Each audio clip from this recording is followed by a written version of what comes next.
Hello, നമസ്കാരം. ഒരു നീണ്ട ഇടവേളയ്ക്ക് ശേഷം എൻ്റെ പുതിയ വീഡിയോയിലേക്ക് എല്ലാവർക്കും സ്വാഗതം. ഞാനിവിടെ പറയാൻ പോകുന്നൊരു കാര്യം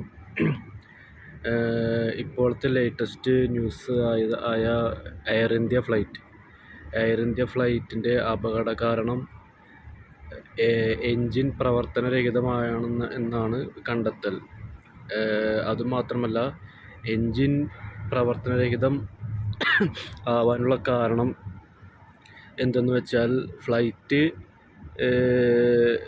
ടേക്ക് ഓഫ് ആയതിനു ശേഷം ഒരു 8 സെക്കൻഡിനുള്ളിലാണ് രണ്ട് എൻജിനിലെ ഒരു എൻജിൻ്റെ സ്വിച്ച് ഓഫ് ആയത്. അത് കഴിഞ്ഞ് ഒരു 3 സെക്കൻഡ് കഴിഞ്ഞപ്പോൾ അടുത്ത എൻജിനും ഓഫായി. ഇത് എന്തുകൊണ്ടാണ് ഇങ്ങനെ സംഭവിച്ചത് എന്തെന്ന് വെച്ചാൽ, ഇതിൽ 3 കാരണങ്ങളാണുള്ളത്. ഒന്നാമത്തെ കാരണം പൈലറ്റിൻ്റെ മിസ്റ്റേക്ക്. പക്ഷേ പൈലറ്റിൻ്റെ മിസ്റ്റേക്ക് ആവാൻ ഇവിടെ സാധ്യതയില്ല. കാരണം ഈ 2 പൈലറ്റും ഒരുപാട് എക്സ്പീരിയൻസ് ഉള്ള പൈലറ്റുകളാണ്. പിന്നെ ഈ ബ്ലാക്ക് ബോക്സ് കണ്ടെത്തിയപ്പോൾ അതിൽ കണ്ടെത്തിയ വിവരം എന്താണെന്ന് വെച്ചാൽ,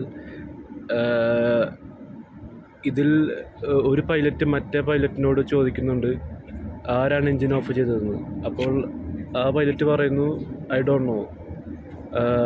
അപ്പോൾ ആ പൈലറ്റ് അല്ല എന്നാണ് പറയുന്നത്. അപ്പോൾ ഇത് ഓട്ടോമാറ്റിക്കായിട്ട് ഓഫ് ആവാൻ ഒരു സാധ്യതയുമില്ല. എൻജിൻ കംപ്ലൈൻ്റ് ആണെങ്കിൽ എങ്ങനെയാണ് എൻജിൻ പ്രവർത്തിക്കുക?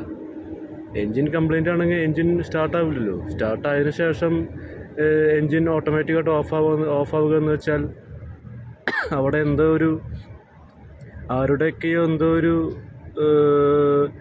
ഒരു കണക്ഷൻ ഉണ്ടായിട്ടുണ്ടെന്നാണ് എൻ്റെ ഒരു ബലമായ സംശയം. ഇത്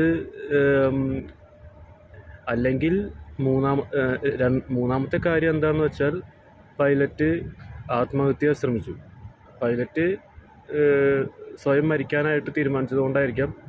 അതാണ് മൂന്നാമത്തെ ഒരു ബൈ ചാൻസ്. അവിടെ മേ ബി ആ പൈലറ്റ് ഒരു മെൻ്റലി സ്ട്രോങ് അല്ലായിരിക്കാം. കാരണം പാസ്റ്റ് നോക്കുകയാണെങ്കിൽ ഒരുപാട് പൈലറ്റുകൾ ഇങ്ങനെ സൂയിസൈഡായിട്ട് ഫ്ലൈറ്റുകൾ തകർത്തിട്ടുണ്ട്. അപ്പോൾ അങ്ങനെ നോക്കുകയാണെങ്കിൽ ഇവിടെ എന്താണെന്നുള്ള സത്യാവസ്ഥ